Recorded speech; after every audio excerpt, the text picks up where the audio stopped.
Hello दर्शकों, welcome to tales of book. पृथ्वी पर इंसान सबसे स्मार्ट प्रजाति है। हमने विज्ञान और कला का निर्माण किया, उड़ना सीखा और चांद पर पहुंचे। हम बीमारियों से लड़े, फिर भी हमारे अंदर का एक हिस्सा ऐसा है जो अभी भी इलॉजिकल और डीप है, और ये है इमोशंस का पिटारा। कभी कभी इंसान आधे से ज़्यादा काम इमोशंस यानी भावनाओं में बहकर करता है, क्योंकि ये एकमात्र ऐसी चीज़ है जो इंसान के कंट्रोल में नहीं होती। इसलिए आज हम साइकोलॉजिस्ट, लेखक और साइंस जर्नलिस्ट डैनियल कोलेमन की हाईएस्ट सेलिंग किताब इमोशनल इंटेलिजेंस के बारे में चर्चा करेंगे। डैनियल का मानना है कि इंसान की सफलता में इंटेलिजेंस का केवल 20% ही योगदान होता है, बाकी का 80% हाथ होता है EQ यानी इमोशनल कोशेंट। हम हर समय भावनाओं से घिरे होते हैं, हालांकि यह समझाना संभव नहीं होता है कि हम ये क्यों महसूस करते हैं और हमें इसके बारे में क्या करना चाहिए। डैनियल ने अपनी इस किताब में भावनाओं के पीछे छुपे साइंस को समझाया है और लोगों को यह सिखाया है कि वे अपनी भावनाओं को कैसे समझें और मैनेज करें। इस पुस्तक की वजह से EQ इमोशनल कोशेंट शब्द का निर्माण और प्रचार भी हुआ है।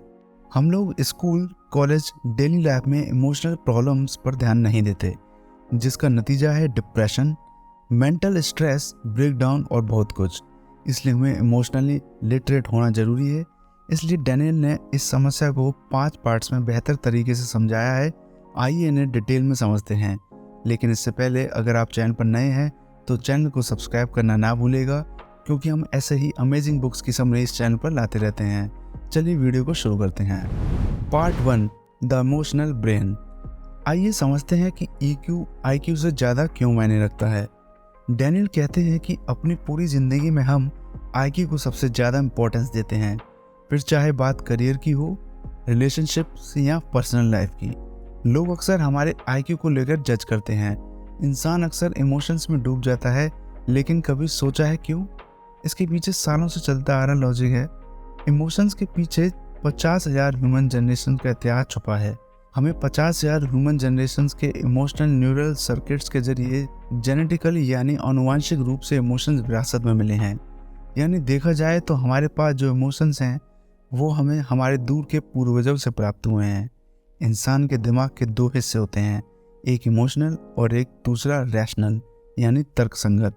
इसका कारण है न्यूकॉर्टेक्स, हमारे दिमाग के विचार का केंद्र यानी सेंटर पॉइंट, जो अन्य प्रजातियों की तुलना में मनुष्यों में बड़ा है। न्यूकॉर्टेक्स की वजह से हम अपनी भावनाओं और विचारों को समझ सकते हैं और हम भावनाओं के बारे में भी महसूस कर सकते हैं। लेकिन न्यूकॉर्टेक्स हमारे इमोशनल लाइफ को कंट्रोल या मैनेज नहीं कर सकता।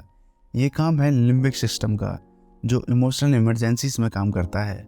क्या आपने कभी सोचा है कि बहुत ज़्यादा गुस्सा आने पर या बेवजह ठाके लगाने पर आपको सोच नहीं पाते या रिएक्ट क्यों नहीं करते? इसे इमोशनल हाईजैकिंग कहते हैं। इसके पीछे का कारण है एम्बिगडाला। ये हमारे ब्रेन का एक ऐसा हिस्सा है जो हर एक सिचुएशन को स्कैन करता है।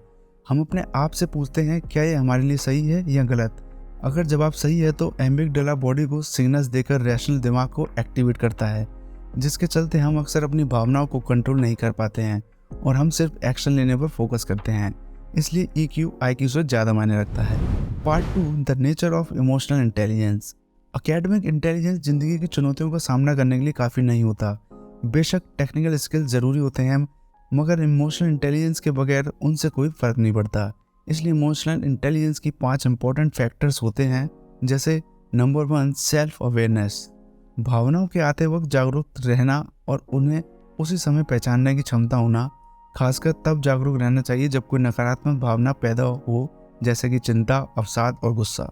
Number 2, managing emotions. भावनाओं को खुद से मैनेज करना। इसके लिए ऑथर का कहना है कि हमें नकारात्मक भावनाओं को प्रबंधित करने की तकनीक को अपनाना चाहिए, ताकि वो भावना आपके साथ ज़्यादा देर तक ना रह सके। जैसे 10 सेकंड रूल, जो एंगर इश्यूज के लिए बेस्ट एक्सरसाइज है और जिसे बड़े फिजियोथेरेपिस्ट भी अपनी प्रैक्टिस में डेली इस्तेमाल करते हैं। इसे करने के लिए सबसे पहले आपको ये जानना होगा कि गुस्से से हमारे मसल्स टेंस्ड हो जाते हैं और इन्हें रिलैक्स करने के लिए आपको आराम से बैठकर 1 से 10 तक गिनती करनी है। ये सुनने में बेशक चाइल्डिश लग रहा होगा, मगर ये 100% इफेक्टिव थेरेपी है। Number 3, motivating oneself. खुद को प्रेरित करना। जिंदगी में कुछ हासिल करने के लिए मोटिवेटेड रहना काफ़ी ज़रूरी होता है, जिससे कि आपका ध्यान ना भटके और आप अपने डिज़ायर्ड गोल्स को अचीव कर सकें। आपकी मोटिवेशन क्या है ये काफ़ी हद तक आपके गोल्स पर डिपेंड करती है जिन्हें आप तय करते हैं। इसलिए गोल सेट और चूज़ हमेशा से ध्यान रखें कि वे अटेनेबल, क्लियर और रियलिस्टिक हों, जिससे कि आपका मोटिवेशन भी बना रहेगा। फॉर एग्जाम्पल, अगर आप कुछ अच्छा अचीव करते हैं तो खुद को रिवॉर्ड करें, और अगर कुछ स्टूपिड हरकत करते हैं तो खुद को पनिश भी करें। Number 4, recognising emotions in others. दूसरों की भावनाओं को समझना, उनके प्रति सहानुभूति रखना जरूरी है, जिसके लिए हमें चुप रहकर सामने वाले को सुनना समझना होगा उसके बॉडी लैंग्वेज से। एक इंसान के बॉडी लैंग्वेज से हमें काफ़ी कुछ जान सकते हैं। ये हमें वो फील करवाने में मदद करता है जो सामने वाला इंसान महसूस कर रहा हो। ईक्यू में खुद के और दूसरों के प्रति एम्पैथी का बहुत इंपॉर्टेंस है। Number 5, handling relationships. अपने रिश्तों को संभालने के लिए आपको इमोशनल फ्रूडिंग के बारे में जानना बहुत ज़रूरी है।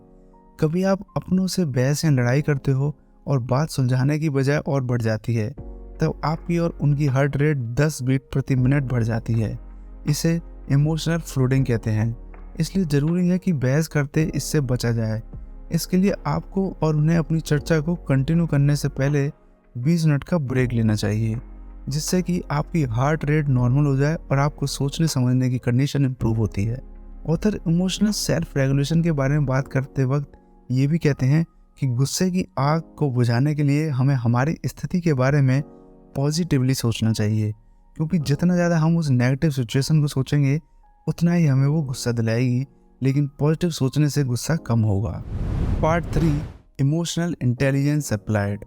डैनियल ने इस किताब में शादी, कॉर्पोरेट लाइफ, मेडिकल केयर को लेकर इमोशनल इंटेलिजेंस को कैसे यूज़ किया जा सकता है इसके बारे में बताया है।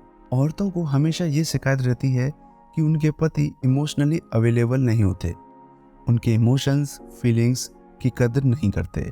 तो ऐसा क्यों होता है? जब पति अपनी बुराई फेस करता है तब वो इमोशनली बह जाता है और उससे डील करने के लिए वो अपने और अपनी पत्नी के बीच एक दीवार खड़ी कर देता है। क्योंकि ये पुरुषों के एवोल्यूशन से चलता आ रहा है, ये उनका डिफेंस मैकेनिज्म है। लेकिन इसका एकमात्र समाधान है इमोशनल इंटेलिजेंस का इस्तेमाल करके इमोशनल फ्लोडिंग से बचना, एक दूसरे की भावनाओं को समझना, एम्पैथी रखना। इसी तरह ऑफिस और मेडिकल केयर के लिए भी डैनियल ने कुछ सुझाव दिए हैं जिन्हें आप विस्तार से इस बुक से पढ़ सकते हैं। लिंक आपको डिस्क्रिप्शन बॉक्स में मिल जाएगी। Part 4, Windows of opportunities. Family life हमारे इमोशनल लर्निंग का पहला स्कूल होता है। पेरेंट्स का इमोशनल इंटेलिजेंस एक बच्चे के इमोशनल डेवलपमेंट में बहुत बड़ा रोल प्ले करता है। फैमिली में रहकर हम ये सीखते हैं कि खुद के बारे में कैसा फील किया जाए, कैसे दूसरे हमारे बारे में सोचते हैं, फील करते हैं, कैसे हम उनके बारे में फील करें या सोचें। इमोशनल पेरेंटिंग 3 तरह की होती है। नंबर 1, वो माता पिता जो अपने बच्चों की फीलिंग्स को पूरी तरह इग्नोर करते हैं। नंबर 2, वो माता पिता जो एक इमोशनल स्टॉर्म नोटिस करते हैं और बच्चे को खुद से डील करने के लिए कहते हैं, फिर चाहे वो बच्चा मरे, रोए या चिल्लाए। नंबर 3, वो माता पिता जो अपने बच्चे के गुस्से को बुरी तरह नकार कर उल्टा उसे सजा देते हैं। जबकि इमोशनली इंटेलिजेंट पेरेंट्स अपने बच्चे की उदासी को एक अपॉर्चुनिटी की तरह देखते हैं और उन्हें इमोशनल कोच की तरह गाइड करते हैं। वो अपने बच्चों की इमोशनल स्थिति समझने के लिए पूरा समय लेते हैं कि क्या है जो उन्हें परेशान कर रहा है, और फिर वो अपने बच्चे को उस फीलिंग से पॉजिटिवली बाहर निकलने में मदद करते हैं। Number 5, emotional literacy. Depression, crime, drugs addiction, alcohol और ईटिंग डिसऑर्डर के बढ़ते रेट को देखकर बच्चों में लो ईक्यू का अंदाजा लगाया जा सकता है। 6 से 11 साल की उम्र में ही बच्चे सामाजिक रूप से जिम्मेदार बनने, गुस्से को कंट्रोल करना, पॉजिटिव एस्पेक्ट डेवलप करने जैसी बातें सीखते हैं। ये साल उनके आने वाले भविष्य के लिए डिसाइडिंग फैक्टर होते हैं। मिडिल स्कूल, हाई स्कूल और टीन एज में ही लगभग सभी अपना सेल्फ कॉन्फिडेंस खो देते हैं और सेल्फ कॉन्शियस होने लगते हैं। ऐसे में ज़रूरी है कि बच्चे ये समझें कि कैसे क्लोज रिलेशनशिप्स बनते हैं, इमोशंस को पढ़ा जा सकता है और कैसे सेल्फ कॉन्फिडेंस को बूस्ट किया जाए। इसके लिए एक तरीका है स्टॉप लाइट का। जब भी बच्चा गुस्सा या रोने लगता है तब उसे ये टेक्निक अपनानी होगी। पहला, रेड लाइट, यानी उस सिचुएशन में रुकें और एक्ट करने से पहले एक बार सोचें। दूसरा, येलो लाइट, इस वक्त आपको जानना होगा कि आप उस सिचुएशन में कैसा महसूस कर रहे हैं और एक पॉजिटिव अप्रोच के साथ उस प्रॉब्लम को सॉल्व करने के रास्ते ढूंढें। तीसरा, ग्रीन लाइट, यानी जो भी आपका बेस्ट प्लान है, जस्ट गो फॉर इट। दर्शकों, मेरी गुजारिश है कि आप इस बुक को एक बार विस्तार से ज़रूर पढ़ें। इसे पढ़ने के लिए आप डिस्क्रिप्शन बॉक्स में दिए गए लिंक पर क्लिक कर सकते हैं। तो बस यही थी ऑथर डैनियल कॉलीमैन की किताब इमोशनल इंटेलिजेंस की बुक समरी। चैनल को सब्सक्राइब करना ना भूलें और अगर वीडियो पसंद आए तो लाइक, कमेंट और शेयर ज़रूर कीजिएगा। अगर पसंद नहीं भी आए तो अपना सुझाव नीचे कमेंट में ज़रूर दीजिएगा, जिससे हम और बेहतर हो सकें। तो मिलते हैं अगली वीडियो में एक और नई बुक समरी के साथ। Thanks for watching.